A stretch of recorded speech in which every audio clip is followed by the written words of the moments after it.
J'adore ce film. Et plus particulièrement, j'adore le personnage du géant.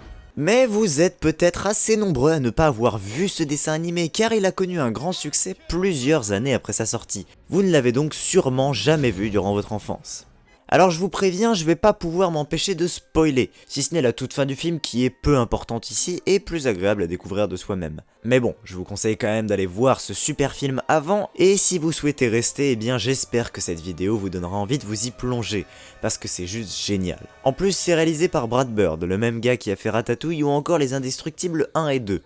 Donc bon. Le film raconte l'histoire d'Hogarth, un petit garçon curieux des années 60 qui va rencontrer un immense géant en métal qui s'est écrasé sur Terre et en a perdu la mémoire. Il découvre que c'est une sorte de grand enfant aimant et va donc tenter de le protéger des mains de Kent Mensley, un agent du gouvernement qui tente de détruire le géant pour protéger son pays. Déjà, vous l'aurez peut-être compris, ce film se passe en pleine guerre froide et ce n'est absolument pas un choix anodin. Bon, déjà parce que c'est une période de science-fiction chère au réalisateur du film, et il suffit de voir la gueule du géant lorsqu'il s'énerve pour comprendre qu'il s'est pas privé de mettre des références. Mais surtout, que dit le film avec son géant? Quel est le message? Le géant est une créature consciente, gentille et protectrice qui cherche à faire le bien, comme Superman. Oui. Mais c'est aussi une machine à tuer et une arme de destruction massive surpuissante, et tout son apprentissage dans le film lui servira à apprendre ce qu'il peut faire de son pouvoir. Sa puissance de feu ne le réduit pas à commettre des meurtres de masse et il peut choisir de faire le bien autour de lui et d'inspirer les gens à être meilleurs. Le film porte donc un message contre la violence, contre la guerre et même contre les armes. Et qui est-ce qui représente l'opposé des idéaux du géant? Morning, sport. Sleep well? Kent Mensley est un super antagoniste. Oui, je sais, c'est une vidéo sur le personnage du géant, mais il faut obligatoirement que je parle de lui pour parler du géant, donc laissez-moi faire.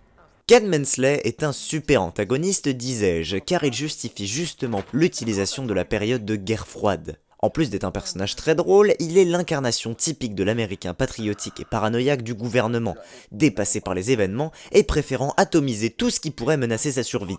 Et dans le film, les scénaristes poussent tellement loin cette dynamique égoïste qu'ils se retrouvent même à dire ça.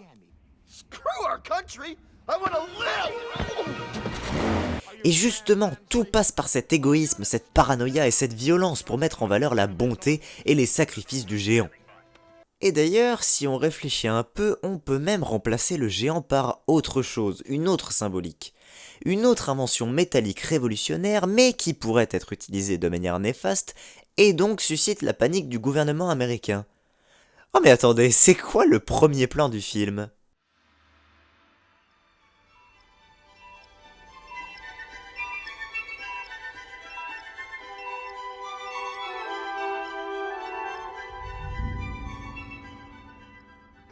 Ever hear of Sputnik? Yeah, it's the first satellite in space. Foreign satellite, Hogarth, and all that implies. Bref, je vais pas faire durer la vidéo des plombes, vous m'avez compris.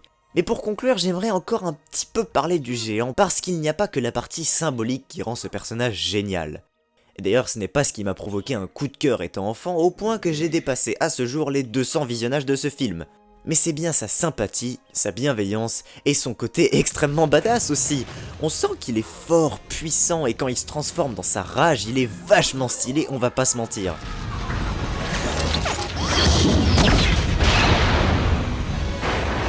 Et bien tout ça c'est grâce à son chara-design. Il est si particulier, très vintage et pourtant il a marqué la pop culture au point que beaucoup ont souhaité le reprendre. Ready Player One, Multiversus, on a quelques exemples. Et son animation 3D dans le film est d'ailleurs impeccable, elles se font parfaitement avec les rendus 2D. Donc oui, il est touchant lorsqu'il découvre le cerf-mort, il est touchant dans sa relation avec Hogarth, et je vais finir sur un dernier petit commentaire personnel. Il y a des ambiances, des odeurs, des bruits ou des musiques qui peuvent vous faire ressurgir des émotions souvent parce que vous les rattachez à un moment précis. Et bien si on me demande quel est le bruit que je préfère, sans aucun doute il y en a un qui me vient en tête, qui me réconforte et qui me fait sentir bien dans une moindre mesure.